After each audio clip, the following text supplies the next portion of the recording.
suggest. Yeah. What's going on here is, traditionally, for centralized systems, you do have a trade-off between security and privacy. In order to effectively enforce security, the enforcer must have sufficient access in order to do their job. Right? This is the FBI's thinking of, we need to be able to find evidence on people's phones. Right? Old school thinking. And that is a violation of people's privacy. But traditionally, we have struck this bargain about, we're going to give up some privacy in favor of the common good of having general security. We have warrants, for example. You have to go to a judge and prove that you have a good reason before you get to do things like that. For blockchain, we have a completely new paradigm where security and privacy are not actually fundamentally opposed to one another anymore. We have an incredibly secure system that is totally anonymous. That's true. That's very true. How does that affect? See, my question though is how does that affect the NSA? How does that affect the military and how they conduct business? You know, because at the end of the day, this is all business, right? Who can sell the most helicopters to Chad? You know, what government dictator needs, you know, fresh M16s? You know, what is, like, how can we help you? And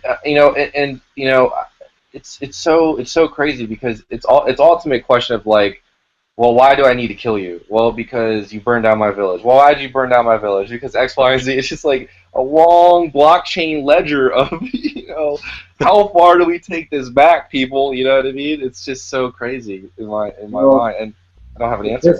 History is what you need to create a civilized world. It's true. If you don't have history, if you don't have a legitimate source that everyone can count on, then you have chaos, and anyone can come in and invent any reality and that's what we're currently living in. We're currently living in a situation where our reality is rooted in a story that we can't verify. That's true.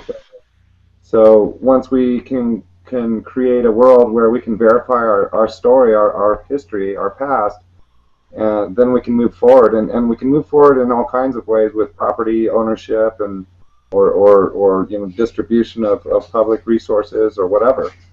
It's just we have no history. We can't trust. It goes back to trust. We can't trust our reality because it's not rooted in any kind of verifiable evidential situation. Oh, that's so beautiful, man. I love what you just said. And you know, and I love nature. I love the challenges that are ahead because now we have virtual reality. So you want to talk about how crazy it's gonna get? Add that virtual element. So now it's the information war, right? We are in the midst of possibly the largest war ever, and it's really for your consciousness. It's whoever unlocks that brainstem first and can get in. You know, so we'll see. So what's going to comment on Snowden? Yeah. Oh, it looks like TechLards is going to say something. Yeah. Yeah, the biggest problem on Earth right now for humanity is the lust for domination and control, and this is our biggest problem. So there's a handful of individuals on this planet who control everything, and we need to get rid of these individuals. As long as we don't do that, we're not going to be able to progress very rapidly. That was the individuals, or even eliminating their positions, will solve the problem. I think what people really want is freedom and autonomy, and getting power in society is a way to secure that autonomy. Right? A relatively small number of people want power for its own sake, right?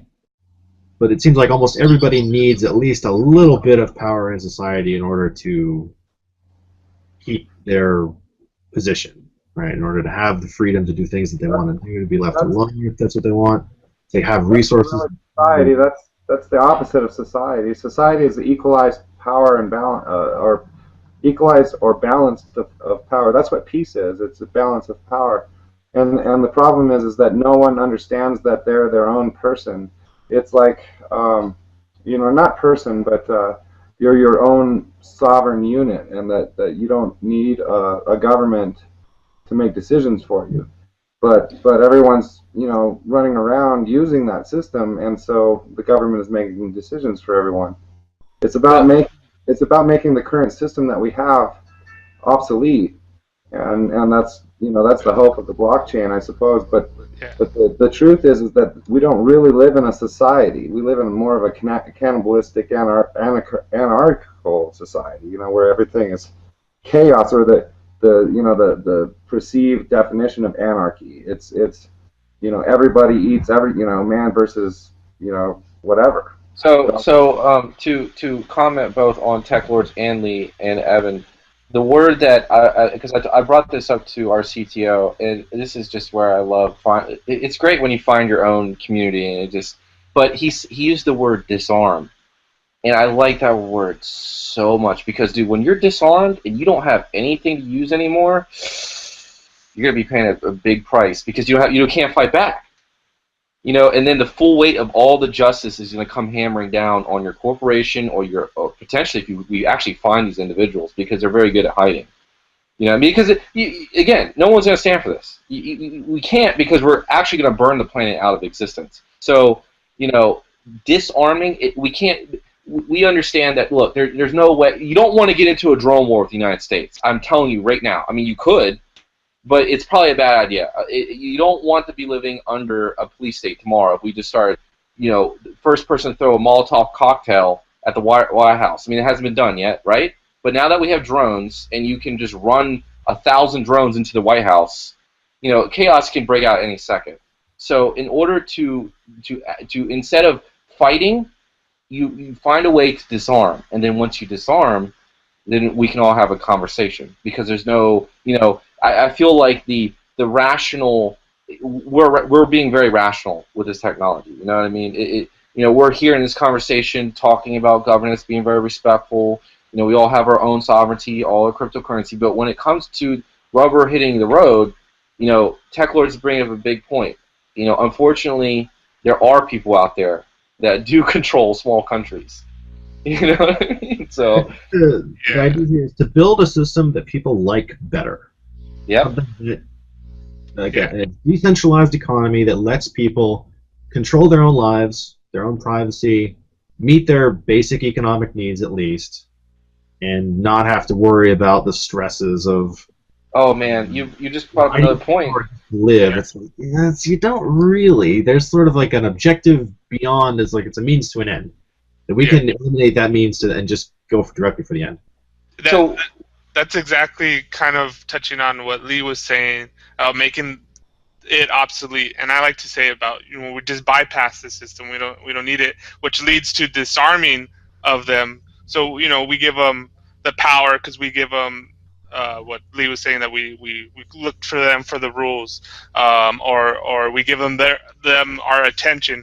But when we could actually build scalable or multi-scalable systems where we don't need them anymore, they get disarmed because we no longer pay attention to them. We no longer invest our time, our money, our effort into their system. We have our own system that is growing and more accessible to more people, and then they get disarmed, and what are they going to do? Well, so I want to ask this question, you guys, and this is completely open-ended. You'll take it away right when I end it, but basic income, I feel, is like the last straw, because if people don't, if we say, no, we don't want your money, we want our own money, you know what I mean? It's like, take your cash, I don't want it, you know what I mean? And that would be the ultimate fuck you, right? Because here's $2,000 stipend from the government. It's like, well, fuck you, dude. I don't want that. Like, get away from me. That's what I love so much about cryptocurrencies and blockchains is that it's a quiet revolution, right? Oh. It's not a in-your-face revolution. It's a revolution of choice, right? Now we actually have alternatives, and that's why I'm so interested in the economy and the monetary system, because this is actually the source and the root of so many of our other problems, and it's essentially money makes the world go round, as they say with the economy. And if you change that economic system, you can get rid of things like third world debt. You can, even like you think about even all these the environmental issues you were talking about, right? These corporations, right? They're constantly having to pump out a profit. to pay shareholders, right? But a lot of these corporations are also taking on a bunch of debt, and if the whole entire money supply is created as a result of debt, and it just creates this massive debt bubble where everyone's just paying interest off with creating more debt and so on and so forth, and you essentially create a lot of the problem. You can't really solve a lot of the environmental problems until we really dive into and restructure the way our economy works, and just having to pump out more units and pump out more profits, and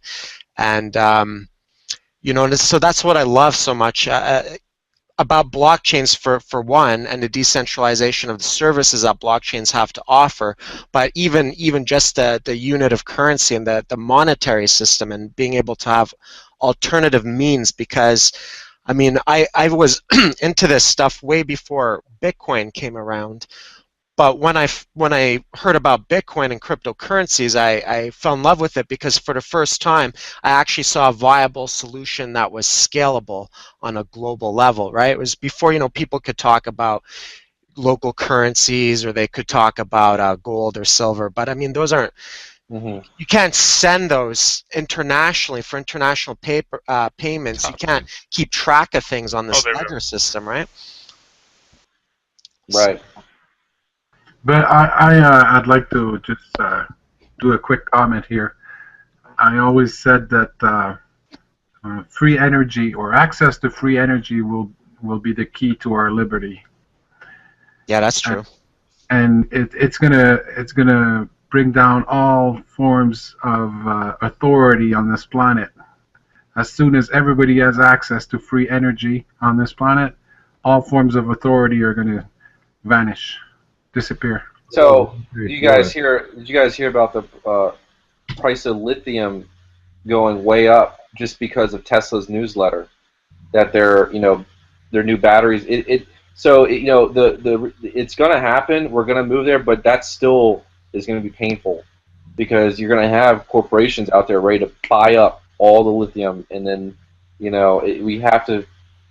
There's people in Nigeria coming up with solutions, salt lamps, all these other things. But when it comes to literally, I need to travel from here to here. What's the fastest way? Or if we're gonna have a maglev train or whatever it is, it's still gonna be tough.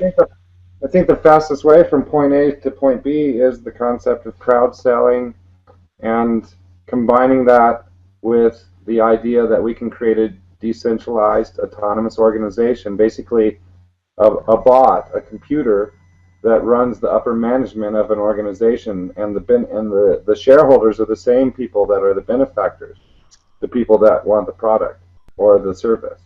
And as that goes on, as you get more and more people doing that, creating things, once you get a platform established that allows people to do that, the crowd fund a DOA where they're the benefactor and the shareholder, but there's no money, there's no profit. It's a different kind of situation.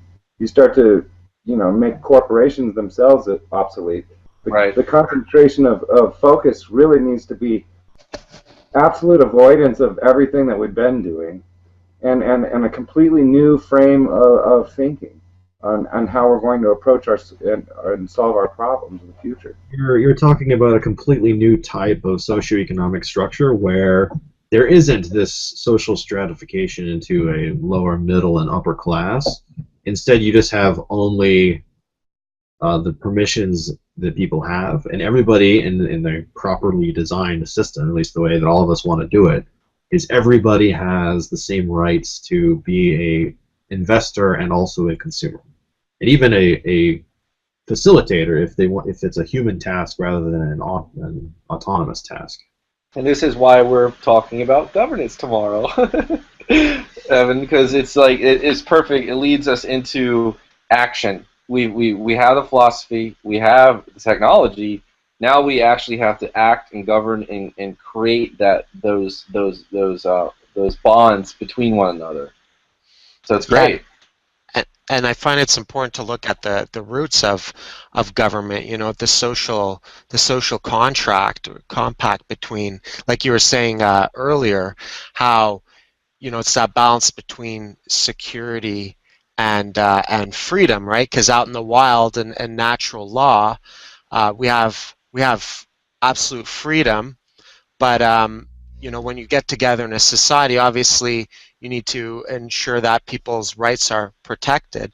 But one of the problems that I'm seeing with government right now, I say, like, if we want, ideally, if we wanted a good government, perhaps just cut out the legislative part of the government entirely and just stick with some basic principles of not screwing each other over with the judicial branch. And because like, every time they pass some form of legislation, it just seems like they're trying to take away another piece of our freedom or self-choice, right? You know, just every single time I just see something coming out, like for example, there's a new legislation that's coming out in the States, and this is probably going to kill the whole ICO thing right off the bat, but they're legislating crowdfunding, right? Yeah. Where they've gone so far as to say that you can only raise like $1 million or whatever, and if you have like less than 100,000 a year, you make less than 100, you can invest like 3,000 tops in a crowdfund. And the question that boggles my mind is, where the hell do they get off telling people what we can invest and how much money you can raise? Well, Really? and see, that's amazing. It's always been you have to be an accredited investor to do certain types of investments. Yeah. Well, SEC licensed, you know. it goes back to the behaviorists and operant conditioning in the 50s, hired by the Rand. These people sit in an office all day with game theory, you know, and they track what happens if we give them $4,000, or the limit is $10,000. What happens to X, Y, and Z and all these other systems we built? You know, I mean, they have the computer models, right? They're running these simulations, right? It's think tanks in Washington, seriously. Yeah. But to see, that's the beautiful thing about that, though, is that pressure. Oh, they're gonna lock us down. Really, they are, because some genius over here who's been working on this shit for 10 years in the backdrop, he's ready to hit. It's why it's the information war. You're gonna lock us in. Okay, we're gonna break out, and then you're gonna have to deal with this. And now we're more powerful, right? Because you know, we get stronger. More, it's because conditioning. You just get stronger and stronger and stronger, and it's really a fight between, you know, freedom and tyranny. Who's going to win out in the end? The